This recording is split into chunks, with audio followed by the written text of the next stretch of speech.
my god, it's been a while. I don't know how to do these intros anymore. Okay. Hello guys. I'm the host and you just interrupted me. Do you want to do that? Mihaha. Oh, Mihaha. Mihaha. Okay. Hello guys and welcome to the... Michael, just let me do this intro, man. Hello guys and welcome to the Spin the Wheel podcast. You might be thinking, who's this? Who just piped up? It is in fact Michael Wilson, returning again. Michael, 2 days ago we said you left. And now you're already back with the soundboard. Why?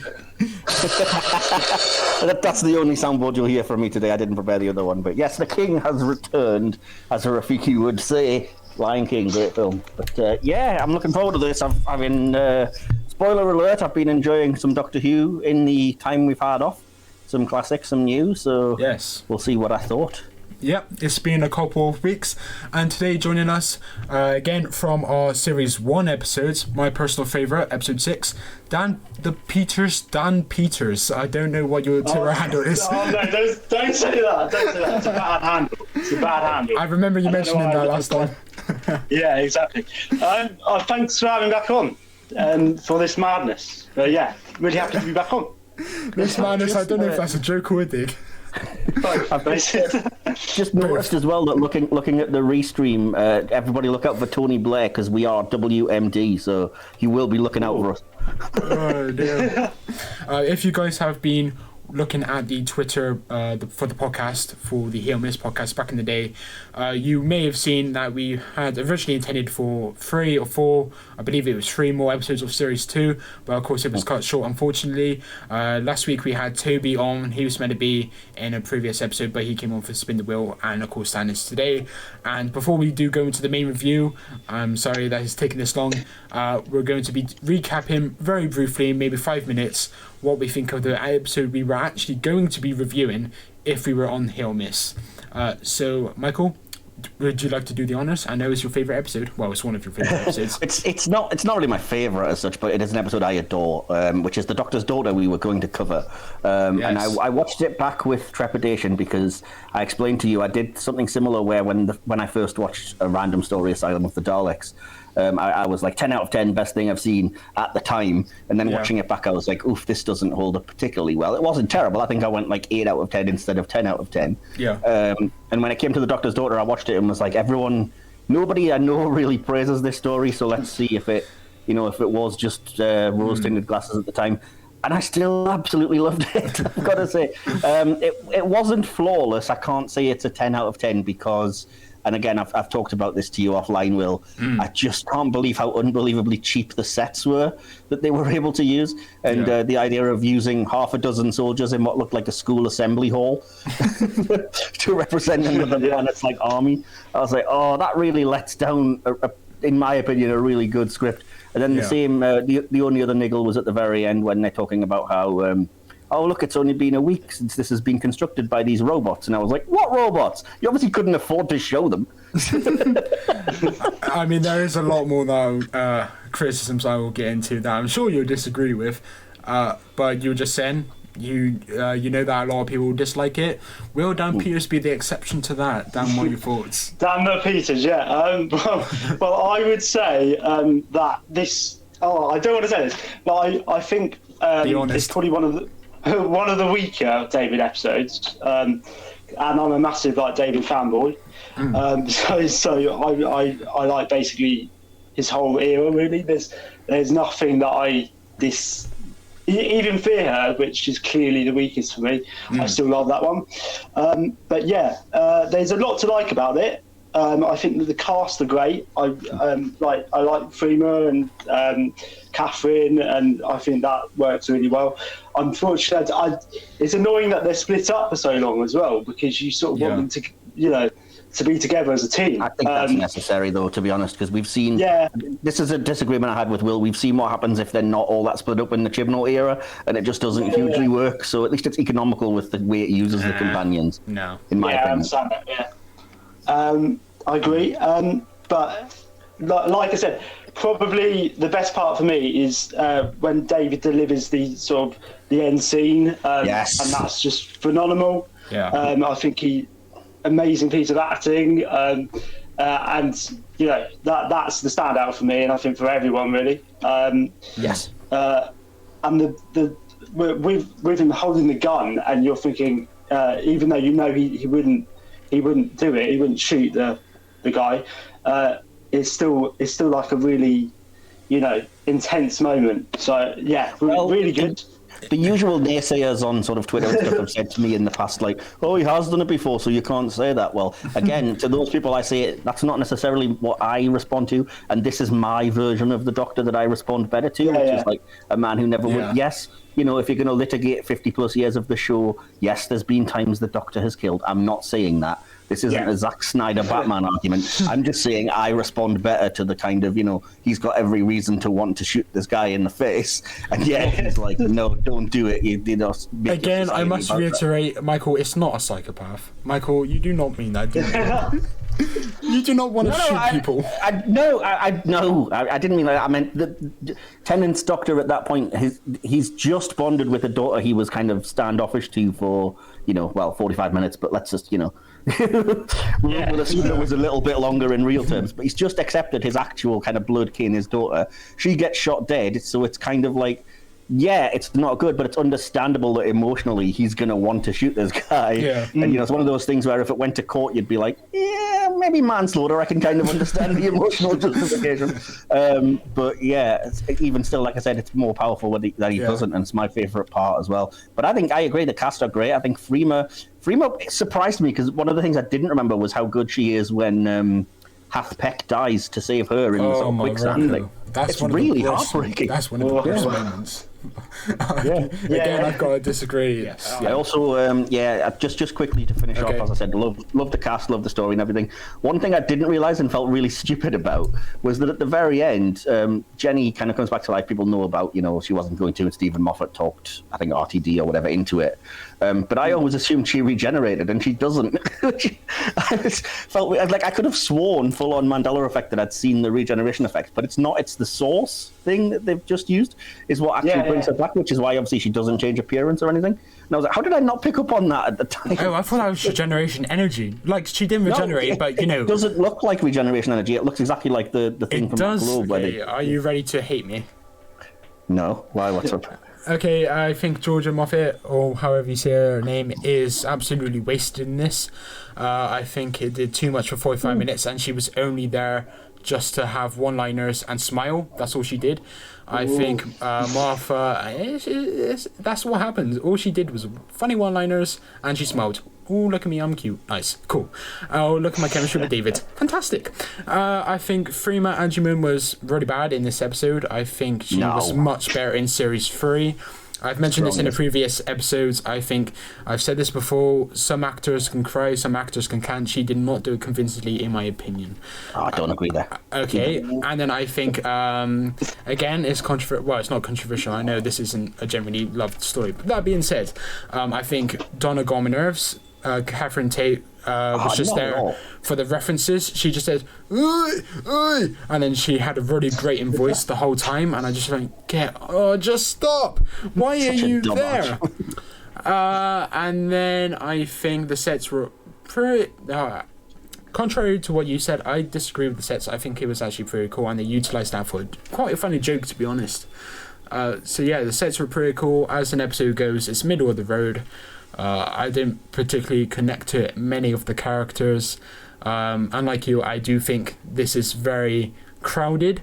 I think it introduced about 7 characters or 6 characters that were meant to have some kind of feeling to, and like I said earlier, it had too much to unpack in 45 minutes, and I think the shooting of Jenny came way too early into her life, and it just kind of like, it was a death like Kablam. It was like a death for the sake of a death.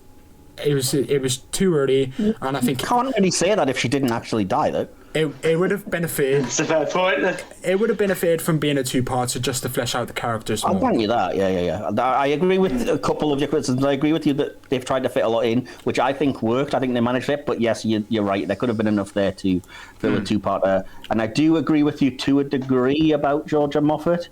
But I do think you're kind of overlooking at least a couple of kind of key things. Again, it's very rare to get character growth in 45 minutes, and I responded to the kind of, I didn't kill him, I could have, but I didn't, you're right, I had a choice kind of moment. I think that's a really good and a very important scene, which, obviously in 45 minutes you're not going to get much, but she did a lot with a little, I think, in my opinion. Yeah. With that being said, it's kind of, sorry, Dan, it's, I'll pass on to you, but I was just going to say, this is the same criticism that Luke did for the woman in A Good Man Goes to War who dies. What's her name? Lorna Bucket. And then he didn't connect with her, so he felt nothing for her when she did eventually die. In case, I did connect with her because it gave her quite a lot to do. It gave her a character. She had the prayer leaf. She had stuff like that going for her. I'm with Luke on that one. Okay, but then I'm with Luke for this one. It's just, I did not connect with Jenny as much as you have, evidently, and I'd probably give it like a 5. And I know Andy, I'm just going to relay his score. He gave a 5.5 out of 10. Dan, do you want to go next? Any thoughts? Well, I would say also listen to Jenny, the Doctor's daughter, the Big Finish, because that's really good. And her character's fleshed out a lot more. She has a lot more to do. She gets a companion. Brilliant stuff from that, I think. Have any of you listened to any of it? I've got it saved, but I haven't listened to it yet. I got it on one of those free lock downloads. Again, I haven't listened to it and should have. Yeah, it's good. It's good. But probably overall 7 out of 10. Yep. Possibly 6.5, maybe. Ooh. Reasonable. Is that right? I'm just going to say it now. You're in line with the fan leaderboard that we did for the last series. So, Michael, outlier. But not the outlier, because it's your opinion. What are your thoughts? Or what's your score? Well, I was embarrassed, but then I was like, you know what? I'm going to be honest, and if people don't like it, they don't like it. It is what it is. It's my thoughts. My personal score was 9.5. Okay, doke. And that wraps up the brief. Like I said, it was going to be brief. A Doctor's Daughter, and who knows, we may review it properly in a future episode. Now, let's start with a bang. Hypothetically, not literally. We have I said this earlier, shithouse this a bit. Dan, you said your notes were out of order or messy, and then me and Mike just... Mine are in order. I've actually done it exactly as you said. I've done it by category like you told me to, so I've been a good boy. I've done it by category, but it's all over the place. It's not coherent, it's just, it's not coherent. That's what this episode is going to be, I'm sure. Yeah, basically. Yeah. Let's hold it together with a string. Can I just introduce us if we're going into the review? I lied about the soundboard, by the way. Are we not introduced? Okay. Let me just introduce which episode we're doing.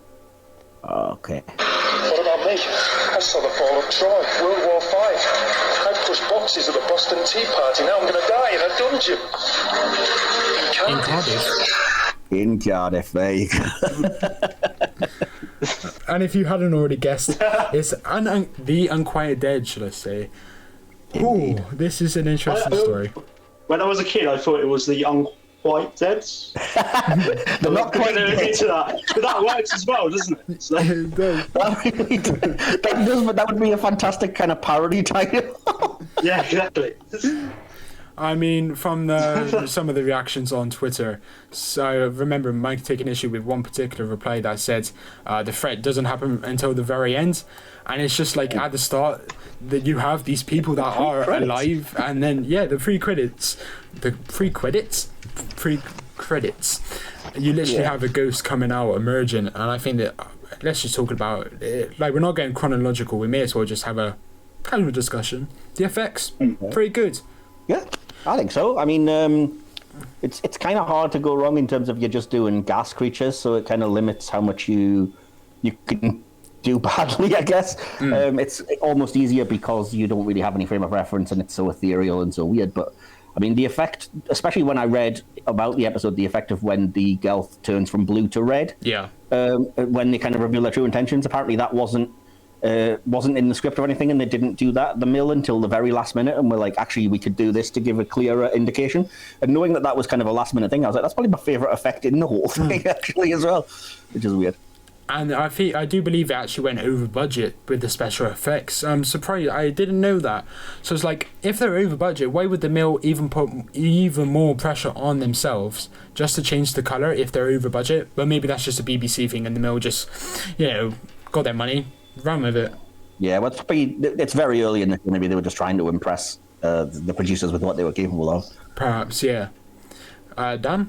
Yeah, I would agree. I think this is one of the main effects from the first series that sort of that actually look quite good and hold up. Whereas things like the Slovene maybe don't. But yeah, it's impressive. It works quite well. Yeah, they're quite scary, really.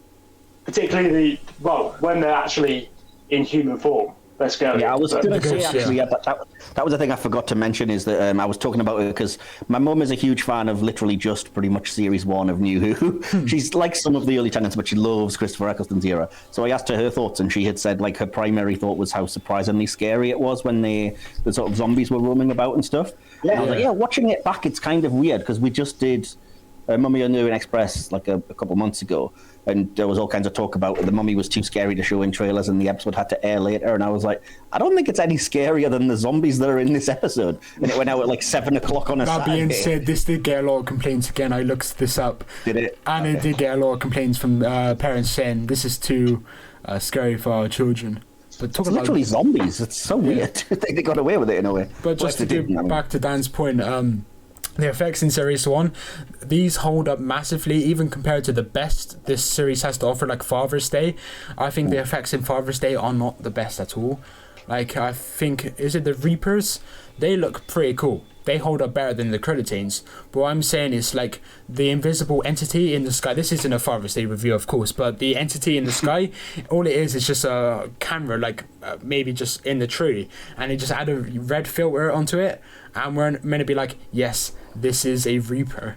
And I think this is such a better rendition, and I can see where the budget gone. I will quickly say, though, having just watched Terror of the Autons, without remembering to put on updated special effects, and the fact that episode ends with the worst possible special effect, like the big culminating ending of the Nestine coming to Earth through 2 big satellites, and it's a light show, and it looks ridiculous. Yeah. I was like, what the heck am I even supposed to be looking at? So at least the effects in 2005 were slightly better than they were, a few decades earlier in 71. Yeah, Doctor Who's never been known for his effects, really, has it? Even in Series 5, they weren't particularly the best. They always try, though. I mean, plus a good enough story, you forgive it. We talked already on the podcast about how I forgive the bad effects in the Ark in Space because I just like the episode so much. But again, it's hard to get past the fact that it's a dude scared that his arm's in bubble wrap, which we said. Yeah. Let's not go over that again. Okay, the Unquiet Dead. Right, what else is there? I do not have notes, so please, guys, guide me. I've actually got a structure, so I will jump in maybe, and you can piggyback off my notes if you like. Absolutely. So the very first thing we talk about, according to yourself, when you sent me the things, is the TARDIS team. And I had said, well, you can't talk about the TARDIS team without discussing Rose. And I think this episode does a fantastic job about capturing Rose's wonder at the idea of time travel. Obviously, she's traveled to the future, but this is to the past. And one of the moments I love most is the director's decision to kind of capture her footprint in the snow of the past, and it's kind of actually taking the time to do that. I really love that, and the fact that she's kind of, I got it a bit wrong, I don't care. It's not, 1870, 1879, I don't care. It's not Naples, it's Cardiff. Right, okay.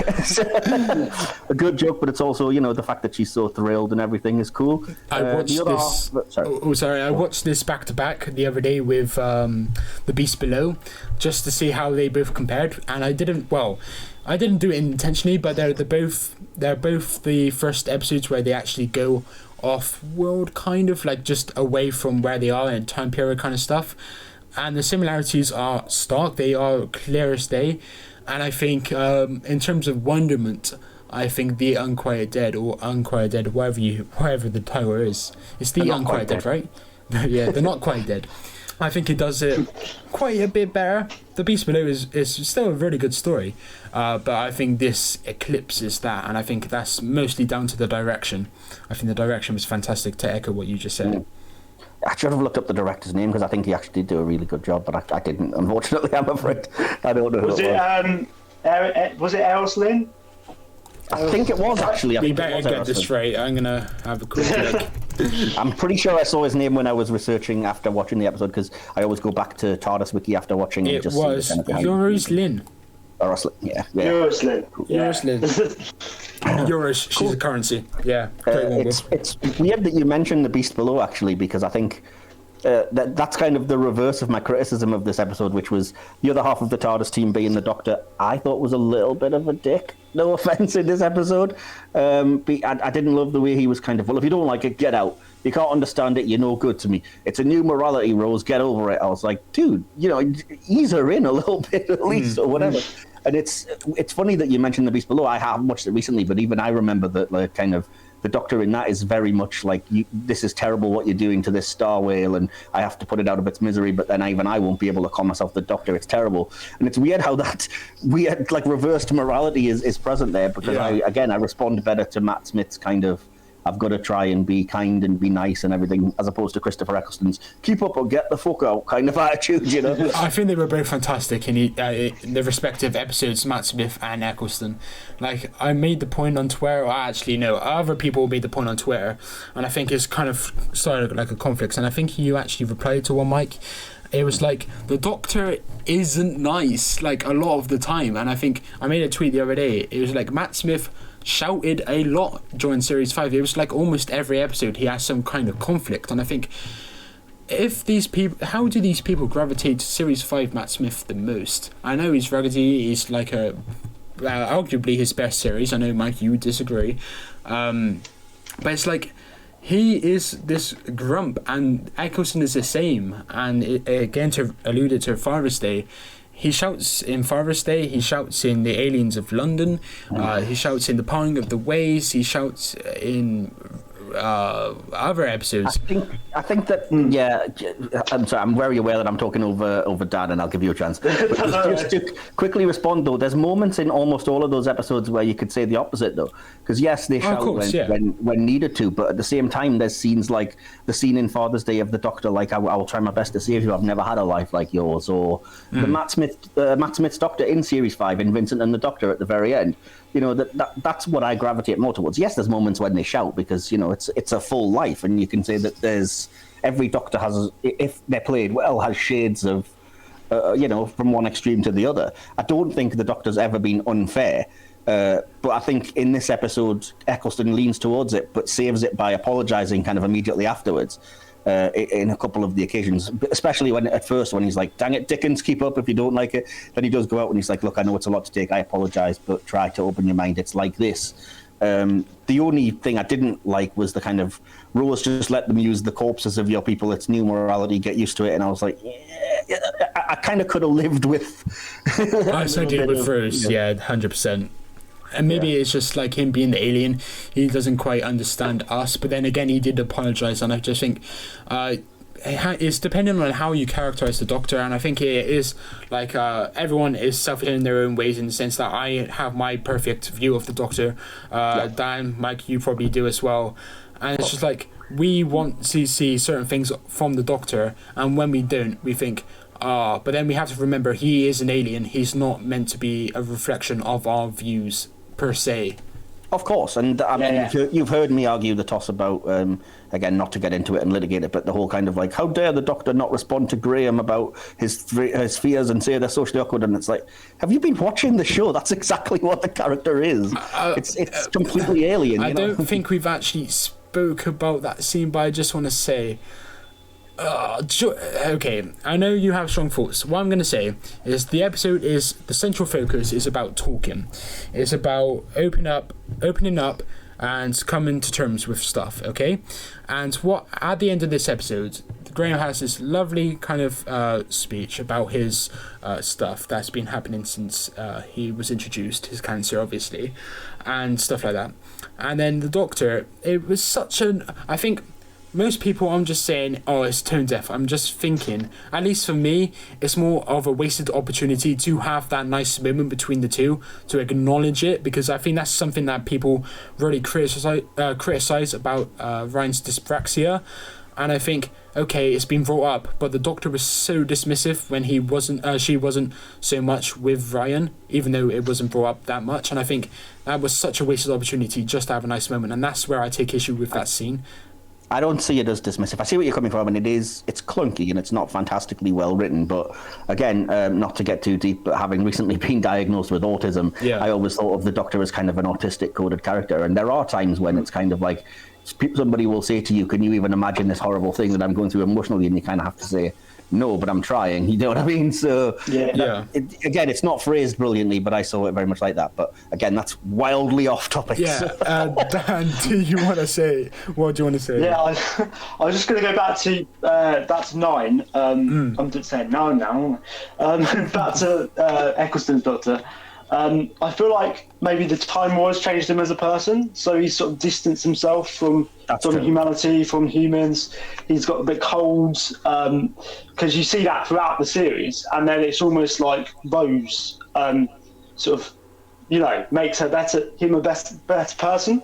Absolutely. There's that scene as well that feeds into that at the very end when he thinks he's going to die and he says, "Rose, I'm so glad I met you," and you kind of feel it in that line. Absolutely. I kind of agree with you a lot actually on that one.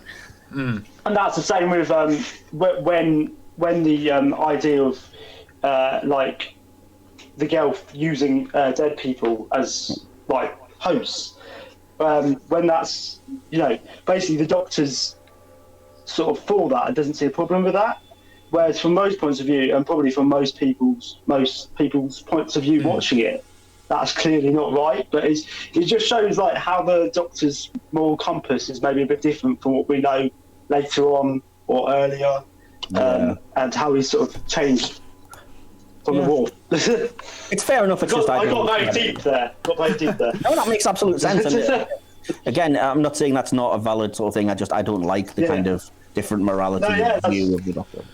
One thing I will say, though, just my last note about the TARDIS team is about the Doctor, and I will say that for all the slight issues that I have, I think Eccleston's interaction with Calloway playing Dickens is fantastic.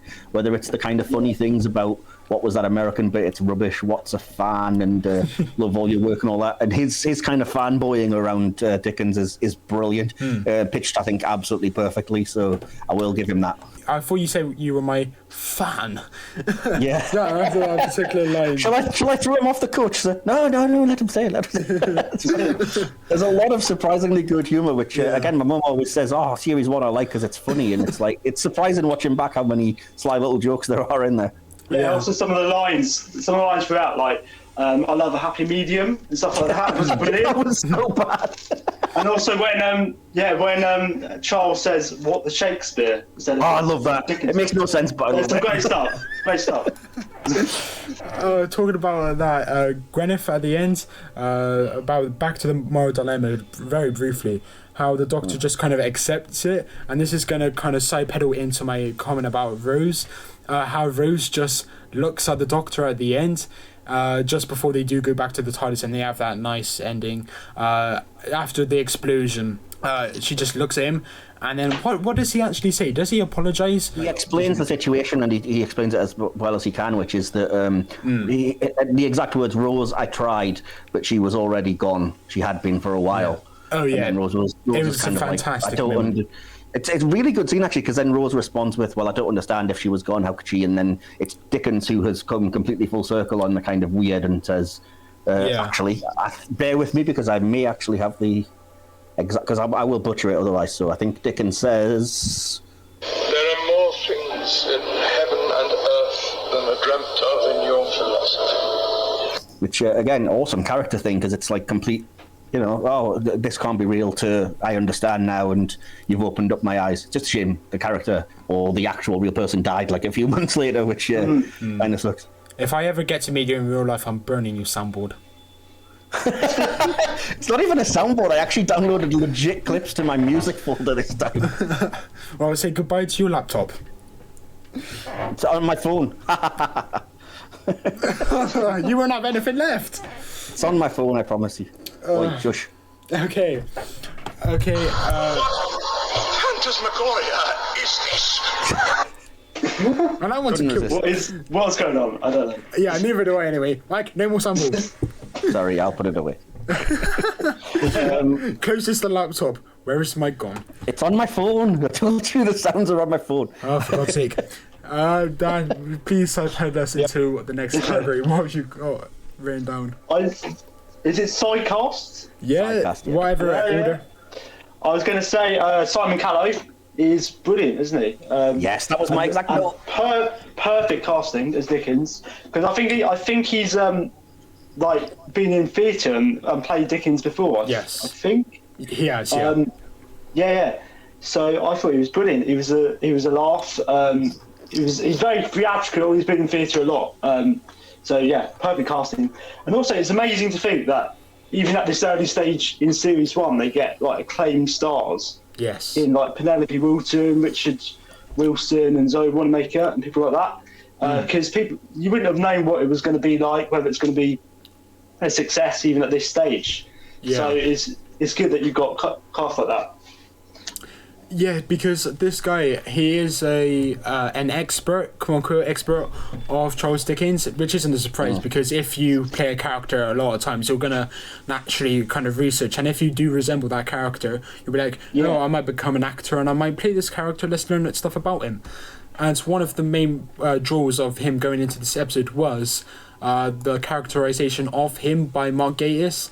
And I think the way he does kind of Mark Gatiss weaves it into like his philosophy of the world not being right because he's now being exposed to aliens. I think that was all fantastic, and that just kind of incorporates Doctor Who really well into an historical. I think this is one of the best historicals there is in the show, at least the revival. Yeah, I would probably agree. I loved the bit at the end as well with Rosie was already dead in no time, but we've kind of given him. He's more alive now than he'll ever be. So it's, he doesn't say it, but the unsort of spoken thing is at least he'll have a few kind of months of life of feeling better rather than the kind of depressed, lonely man that he was at the end of his life, which is a really sweet kind of, nice, it's fantasy, but yeah, it's really nice. Yeah. And while we're on Sidecast, Eve Miles, of course, she was going to later appear in Torchwood. Here's a question. For either of you, I don't know if either of you will know. Was she cast in Torchwood as a directly influenced by this performance in this episode? Or was it something completely different? I honestly don't know. That's a good question. I don't know. I would assume she auditioned as usual, and perhaps they were just like, well, it's a happy coincidence, but I don't know. Yeah. Okay. Yeah, it must have had an impact because she was really good. Yes. And obviously, we have a load of Torchwood people in Series 1. We have Torchwood. Yeah, but this episode's kind of like a pilot for Torchwood in a lot of ways. Yeah. It's the first mention of the Cardiff Rift and stuff that would become like important to Torchwood as a structure. I'll be honest, I didn't, in previous watches, I didn't gravitate towards her character a lot, but this time around I thought she was really, really bloody fantastic. That's brilliant, yeah. Yes. Okay, any other notes for Sidecast? Yeah, it's all just positives, really. I said that it's surprising how sort of small the sidecast is. The only other character of note was Gabriel Steed, the Undertaker. But I do think that performance is a bit more arch, but it's supposed to be. And it's kind of, as if you can imagine somebody who's having to chase corpses from his funeral home. I think that's pitched fairly perfectly. So I think he also is good, and he gets a chance to be developed. Unfortunately, he is, killed at the very end. But I think that's very typical kind of Doctor Who as well, because you've got to have some kind of Star Trek red shirt killed off to give you the stakes, and I think it was always going to be him, unfortunately. And then obviously Gwyneth is the surprise kind of death at the end as well. Yeah, I do recall that actor being in Endeavour, so if you've never seen that, I do suggest that he was pretty good in that. It wasn't a massive role, but he is a very talented actor. What's his name? Alan Davids, who played Gabriel Sneed. And Gabriel Sneed, he was a decent side character, but I think he was definitely outshone by the performance of Simon Callow as Charles Dickens, 100%. Callow was just exceptional, yeah. I can't say enough good things about that. Yeah. There was one scene towards the end where he has this kind of monologue, and I think would it have benefited from like a different angle, like not as in a cutaway. We were doing cutaways today. where it's just like it's dwelling on this one camera angle for so long, and he's got this like page of dialogue to speak. Would it not benefit just to switch it up a bit so it didn't just seem like it was speaking to the to the audience? And I think it could have benefited from that personally. I didn't notice, to be perfectly honest. Fair enough. I think he did put a lot of heart into it. That's undeniable. Yeah, I didn't notice it. I can only assume it was perhaps to give him his spotlight moment, maybe. But yeah. Then again, I just think it could have benefited from another angle. Yeah. I'm looking at the sidecast now. Was there anyone else? Mrs. Peace. The only other characters that are referenced, because I looked at the credits, are the ones who play the zombies, who obviously don't get speaking parts. So that's Mrs. Peace, and there's a gentleman character as well. And the only other character is the stage manager who talks to Dickens, the incredibly Welsh bloke who has about 2 lines. Yeah. And that's it. Oh, that was quite a depressing little scene. Like, no one to spend Christmas with, and I think he played his role pretty good for what he was given. Again, it was only 2 lines, but I think he played his role. If we're going to chuck out praise out there, he did. The strongest thing that I can say about that character is that I was just struck, even in an episode set in Cardiff with all Welsh character, I was like, my word, that man is Welsh. Yeah.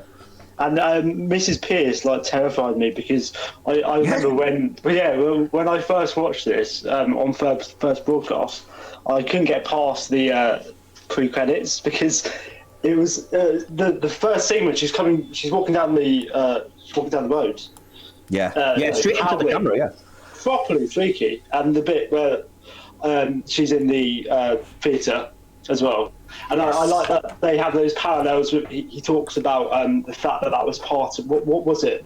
It was when the moment at the start of A Christmas Carol, when the door knocker apparently gradually smoothly becomes the face of Marley, which then you do get a reference to, because one of the Gelth kind of comes out of the door knocker of the Sneed funeral home as they're getting attacked at the end. It's cool. And it took them a while to notice that she was just there. It took them a while to realise, right, maybe we need to get out of this. Yeah. Anyway. Speaking of the villains, when Rose was trapped in that room and they all kind of emerged, I think that was a really creepy, really effective scene. And I think it just showcased their scariness. I didn't know where I was going with that, but I think that was a fantastic scene. And I think Eccleston, contrary to the ethics of what Mike you said, you don't gravitate towards it, I think Eccleston really smashed it in this episode. Yeah, I mean, fair play. It was only that one little niggle about it, but yeah, what was I going to say? Yeah, the other thing I was going to say is that, yes, you're absolutely right, Dan, which is why I mean, I'm open to hearing any kind of criticism, but when I heard that person, Will, that you said was like, oh, I just don't think the threat happens till late in the episode, I'm like, that's nonsense. It's it's the pre-credit scene, and it's terrifying. Yeah. How can you possibly say there's no threat set up there? It's a zombie, for crying out loud. Yeah. But, other than that, a lot of your criticisms I can kind of understand, and a lot of your responses to mine I kind of understand as well. It's very niggly kind of things that I'm talking about. But yeah, you were talking about the threat anyway, Will. Yes. Well, if you want to side out of this, I can do that. In fact, by that tweet we were on about.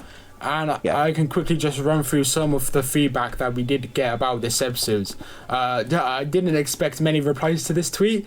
Dan, do you want to have any guesses at how many replies this tweet got? Like me asking for the score out of 10. 30? 73. Oh wow! I was like, Jesus. I'm not going to go through that. I won't go through every score like now. I may do that at the end, but I'll just go through some of the ones that actually gave some feedback about the episode. Gibby said definitely one of Gaius' better episodes, but not one I could ever properly engage with. I engaged with it a lot better this time around. I think it's just to do with a rewatch, maybe. I think a lot of people should just rewatch it. I'll throw in the note now that I put that I also, again, said that this is easily Mark Gatiss' best episode that he's written for the show. I'm not counting An Adventure in Space and Time, because that's not a Doctor Who episode, but yeah, in terms of Gatiss' Doctor Who episodes, this is easily far and away the best one. I would argue Cold War with that. Cold War is pretty good. Cold War's good, it's not as good as this, if I remember right, but I haven't watched for a while. Maybe for a future episode. Melissa said it was meh. Best part was I'm a big fan. In what way are you a fan? A device to cool oneself. That means fanatic. Like, I really like it. Oh, it's just like in the previous episode we did of this podcast, episode 1, we were speaking about Richard Mace's character, and the way they speak is so similar. It's like the shining light in these episodes is always the same kind of character, and I think it's just a formula that works. It's just it was really good, Simon Cowell. It's engaging, and this is Phil Clements. It's engaging and nicely spooky, and it works well in a series that's still finding its feet. But Crimson I also Horror, do love the fact that they decided to do that with the structure. I know it's not specific to this episode, but I think it was genius to do modern day to introduce you to the show, then the future, then the past. Yes. Which is obviously why they did it kind of again a few times, because I think it's clever to do it that way. Well, contrary to what we all said, Phil says, but Crimson Horror and Robot Assured are better Mark Gatiss episodes in his opinion. You picked the two arguably worst ones right there, but okay. They're the most average. I wouldn't say particularly bad, to be honest. Hanny said, it's not one of my absolute favourites, but it's an enjoyable episode, kind of emotional in places, and it does well to build on Rose and the Ninth Doctor's relationship. Again, spot on. If you do hear rain in the background, it is pouring down here. I can't hear it. Okay, and again, I'm only going to go through a few more and then we'll get back to it. Game Troller Prime said, underrated historical, but not one of the best, in my opinion, in his opinion. I'm with you, Will. I actually think it's probably the best historical. Although It's up there. I'm probably forgetting something that I love that's just not coming to mind. But, Vincent and the Doctor. I love the end of that, but there's a lot of flaws in that as an overall episode. The threat is weak sauce in that episode.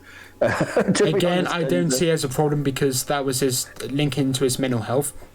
I know, of course, it wasn't a budget. It was a budget reason, or maybe it wasn't. Maybe it was intentional to have the thing be invisible. It's like he even has a monologue near the end where Vincent sees that other people doesn't, about the stars and the starlight, and I think it's just a beautiful analogy. Yeah, that's fair enough. Yeah, Vincent and the Doctor, really good. Final one, I'll just go through this. Connor said, it's a great and enjoyable episode, and the Gelf against Charles Dickens was a great watch. Not one of my absolute favourites, but one of the high-ranking ones. They gave it a 6.5, and they also said, and the revelation to Rose about being able to die in the past was really great too. That was weird. That struck me as really odd because I thought that would be, to me, in my sort of brain, that was common sense in a way. So I didn't quite understand Rose's point there. I understood the point of like, well, we know the Gelth can't invade and take over because my world was there in 2000. That's fair enough. But it's like, obviously you can die and then still be born later and then travel back to where you would then die. I don't know. when I was watching it, I was still kind of confused at the concepts, even though I've watched Modern Who a ton of times and Classic Who all the way through. So I thought, okay, I do need this explaining to me one more time, very slowly, like I'm a 2-year-old. Denzel Washington reference there, Philadelphia. But did you guys notice there was a reference kind of foreshadowing Father's Day? Again, I'm bringing this up. Yes. Deliberately. About the dads, with the dad. You're thinking about it much more often, about him much more often, and then they kind of hint in Father's Day that that's exactly why Rose went, specifically when the Doctor mentioned they could travel in time, that was always her intention. And that just links into the relationship. It was bond building, and it was just like the deceitfulness. Like of course, I'm too young, Michael, you're too old. But fuck you! Dan, he hits the sweet spot. He's in between. Yes. I wouldn't take that as a compliment if I were you, to be honest, considering his old age. He's now fuming at me. No, he's left! Oh no, I accidentally clicked him off of the stream. Oh, I wonder what happened if I clicked this button. Oh, he's back. That wasn't even me, and I made a quality joke while you couldn't have possibly heard me.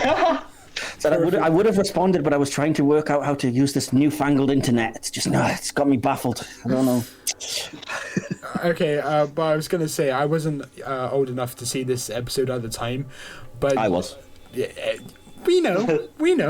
But even just looking back now, just looking at that little reference that little niggle of information, that little nugget. It's like they were foreshadowing this, and I think that's like series 1 had the Bad Wolf arc, but you could still see there was a bit of an arc with Father's Day and Rose wanted to go see her father, and I think there is another reference here and there in other episodes. There's character and emotional arcs as well, just in terms of the. I mean, not even just this series. It works throughout the Doctor and Rose, which of her, like you say, bringing him back to humanity and recovering from the Time War. So it's not really an arc in the sense that you know plot information, but I think it gradually is her emotionally opening him up, I guess. That sounds really weird.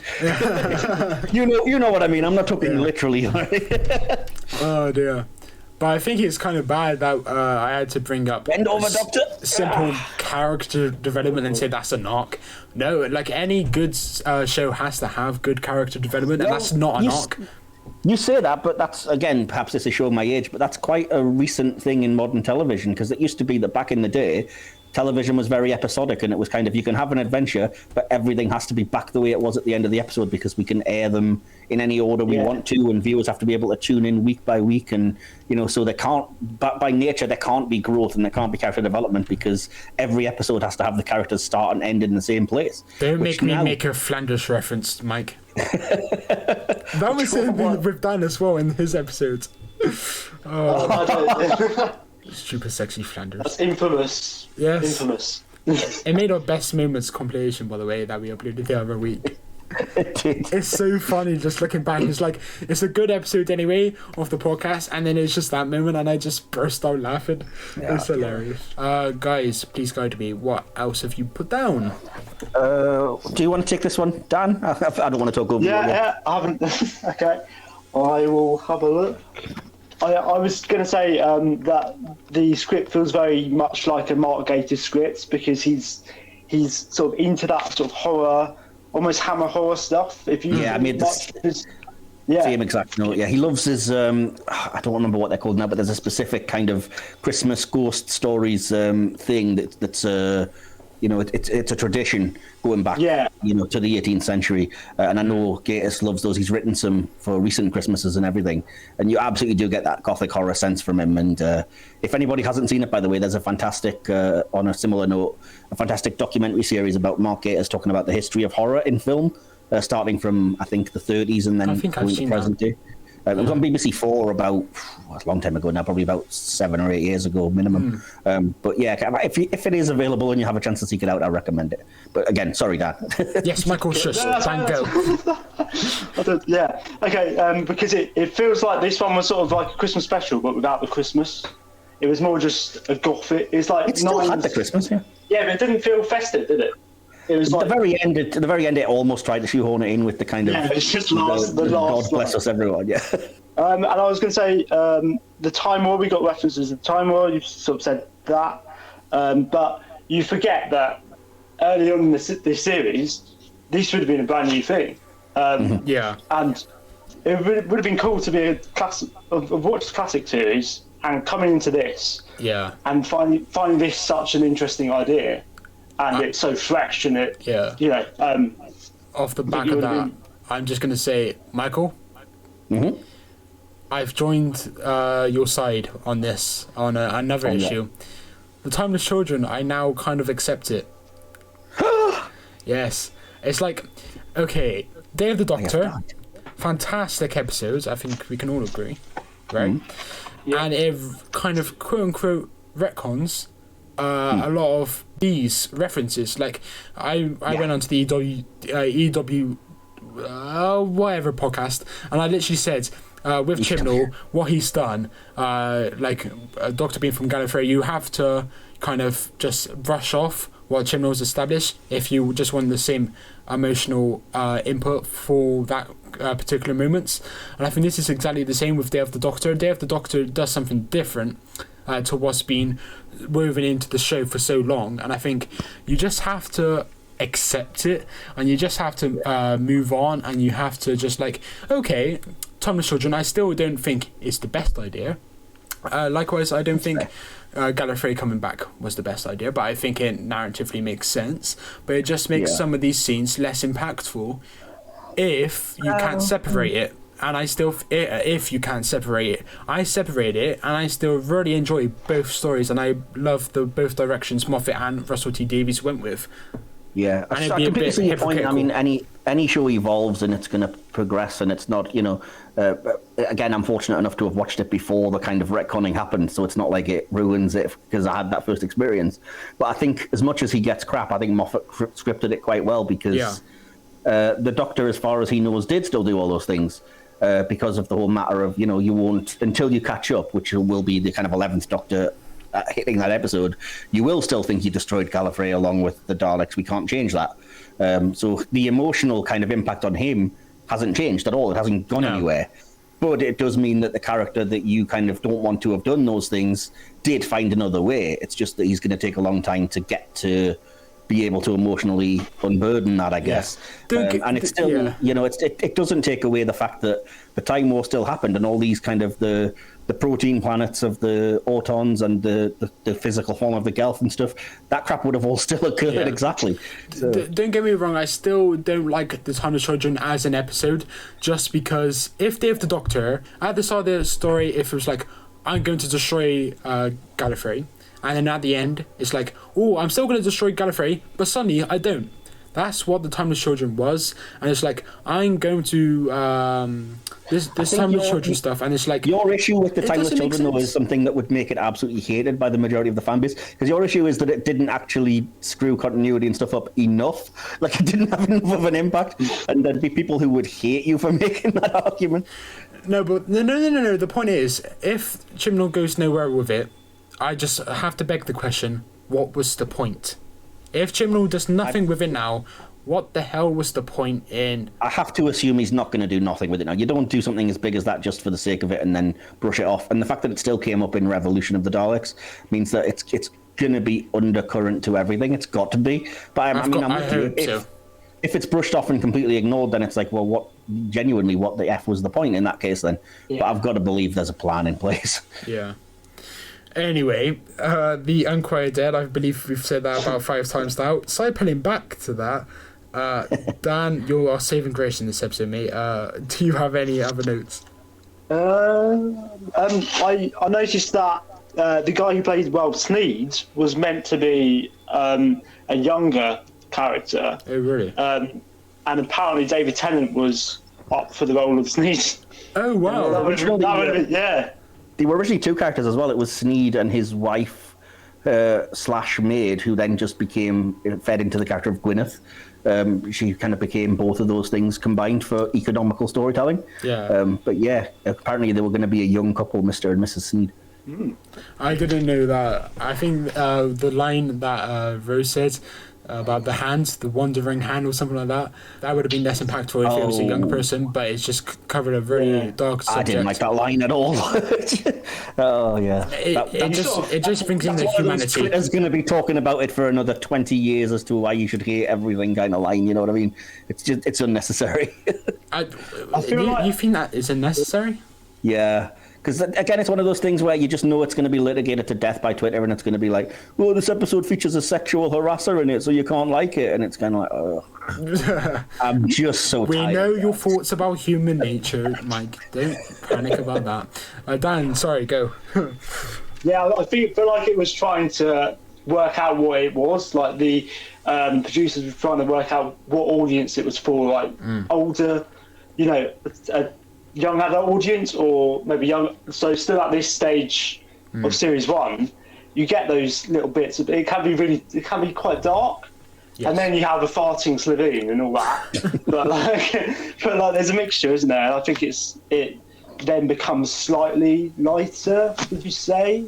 Later on, there's still jokes and stuff. That's the thing. I completely agree with you, and I think that's exactly it. That they don't totally know what they're hitting, because they have a lot of those jokes, and whether it be, the ones that I particularly like, which are like the kind of the Dickens jokes and the What the Shakespeare, to the more just ridiculous, Christmas cracker jokes. Like, I love a happy medium, but then, as you say, there are surprisingly dark moments in there when you look at it as well. But I think, again, that's a hallmark of kind of horror, isn't it? You've got to have those lighter moments to balance it out. I think Mark Gatiss had to turn it down as well, because it was meant to be more full on. I can't remember how, but there was maybe I think there was a bit more of a background to how some people died and stuff like that. So it was going to get quite. I think Mark Gatiss had to be told, like, tone it down a bit because it was going to get quite gruesome. Yeah. Then the other way round, about the foreign aliens in the next episode, I still think that's, first of all, really good. I think that two-parter coming up next, really good two-parter. I think it is really overrated just because it is foreign aliens. But even though it is foreign aliens, late for the kids, it's funny for them. It's still got a lot of horror stuff, and the way the first part concludes with them all being electrocuted, that is really dark. And I think every Doctor Who episodes to date has really dark moments and then also really light moments. Like Dark Water, that bloody hell, that's one of the darkest episodes of Doctor Who, but it's still got some comedy in there. Can you hurry up, please, or I'll hit you with my shoe? That's a fantastic line. Mike's silence. Sorry, everyone. Disagrees. Another shouting Scotsman. I didn't realise there was a match on. I was just literally saying a line from Dark Water that was a joke, you get? No, it kind of cut out. It cut out. Oh, I was saying that you were saying that Dark Water is really dark, but it has jokes, and then I was like, "Sorry, everyone, another Scotsman raving in the street." I didn't realise there was a match on from that particular episode. You know? Yeah. For me, some of the dark stories are the best. Like I love. I go on about it a lot, but I love Waters of Mars, Turn Left. Like all the dark stories tend to be the ones that fans gravitate towards, and like. Yeah. Do you think? I think you can have darker stories that still ultimately end up quite light though, because like again, my favourite episode of all time, The Ark in Space. It's a shockingly dark story when you look at it, and yet it has such happy notes about, you know, the human race being indomitable, and it ends on that note of hope, and you know there was humanity left in him, and we've been able to revive the human race. But I again, still agree. It's the movie Alien until that point. I still agree with Dan's sentiment though, that we do generally gravitate to the darker episodes. At least I do, personally. And I see a lot of people do. Like Series 7, what's the darkest episode in your opinion? Like Name of the Doctor maybe? And that's one of the most, that is, I've in my opinion, the most praised episode from that series, and it's the darkest. Like in Series 8, what's the darkest story in that one? You could argue Flatline. Flatline is quite dark, Dark War is quite dark, and these are really acclaimed stories. And again, Wars of Mars, what else in Series 4, The Stolen Earth, these are all dark stories, and yet they're the most acclaimed. Blink, to an extent. Yeah, that's one of those things though, isn't it? People gravitate towards, you know, their own thing that they like, and I mean, even the people that make the show, the what's it called, the Hinchcliffe era, the kind of season 14, where it was almost all kind of gothic horror, and you know, a lot of people did respond to that. A lot of people love it. It's not my personal favorite. I prefer the kind of early season 12 Tom Baker stuff to the, you know, we're going to do a horror movie character every episode stuff. But everyone, that's the beauty of Doctor Who, is that it can be everything, you know, anywhere in time and space. So jokes on you. My favorite episode is Fear Her. Oh, so you just enjoy crap? Oh, wow. Dan said he loved that story the other minute. Like, and now you're dissing it. Wow. You disrespecting our guest. He said it was overhated. I don't think he said it was his favourite episode. No, you said it was my least favourite. You still said you loved it. No. VAR. Even Fear Her, which is clearly the weakest for me, I still love that one. Maybe I did, but I still think it's one of the worst. Well, it is the worst David one. It's not great, but I'm going to have to run in like 10-15 minutes, but I only have one other bit of notes to say, and it's on the threat because I've said everything else. So shall I jump in with that now? Yeah, sure. I've just said that I thought the threat of the threat as it was, the kind of the Galt, is really cool. It's an interesting idea that they are kind of like, you know, that they're the victims at first, or they certainly play that. It could be a complaint that they kind of turn into cliche quite quickly when it's like, no, it turns out they are an invading force conveniently, and the morality of worrying about what to do with them kind of goes away. But at the same time, I also think that's necessary for the script. It's kind of hard to see where else it could have went. Yeah. And the only other thing I do want to bring up is a criticism that I do not agree with, but I would be remiss not to mention it. So I was going to say that there was a reviewer who claimed this episode's plot was anti-asylum seeker, and that the Gelth represented like people coming to ask for help to your country or whatever, and then it was trying to say that all these people are just opportunistic and they will eventually try and take over, and it's evil stuff. And I think that's ludicrous. Frankly, I don't think that was the intention of the writing at all. But you can't disagree with people if they see that in there. I can see the parallel, absolutely, but I don't think Mark Gatiss did that intentionally, no. Yeah, absolutely not. But again, perhaps you could argue, well, maybe he should have written it, with that more socially conscious in mind. But again, I don't think I didn't. Not only did I not pick up on that, I think it's ridiculous. I don't think that was what it's trying to say. Yeah. I think that part of it was literally just the science fiction. We need an enemy to deal with kind of thing. Yeah. So yeah, that's really all I've got to say on that. I think the threat, not the greatest thing of all time, but definitely as good as this script could have potentially given. Okay, is that how you want to wrap up your review? No, I can wrap it up though if you want. I've got a few sort of last minute notes. Go for it. To say kind of the conclusion that we used to do. Just would say that chilling, surprisingly scary, really funny in moments. There's some brilliant acting throughout it. Simon Callow, I think, is the MVP. As I've said, I think it's Gatiss' best script. It does the historical thing and the first trip to the past really, really well. And I just think it's a brilliant sort of 45 minutes of science fiction drama. Do you want my score? Of course, yeah. And my score was 9 out of 10. Okie doke. Dan, any final thoughts? And do you have a score? Okay, yeah. I've said overall I've really enjoyed this. It's one of the most overlooked episodes of that series, I think. It's got a good creepy atmosphere. Charles Dickens was great and really well cast, and it sets up a lot for the future of the show, including things like the Time War, and although the Time War was mentioned before, we get a bit more of an insight into it, and also the Rift, so it sort of sets up Torchwood slightly, doesn't it? Overall, 7 out of 10, I would say. Okay, and once again, I've winged it, so I do not have a conclusion, and I am the main host here. Dan, you have been the host in this. You've been a joy again. Thanks for coming on. Thanks so much. Yeah. Again, pleasure speaking with you. I don't know why I'm saying nice things. Fine, we're not even at the end. It's so nice. I'll just sit over here and play with my freaking self, will I?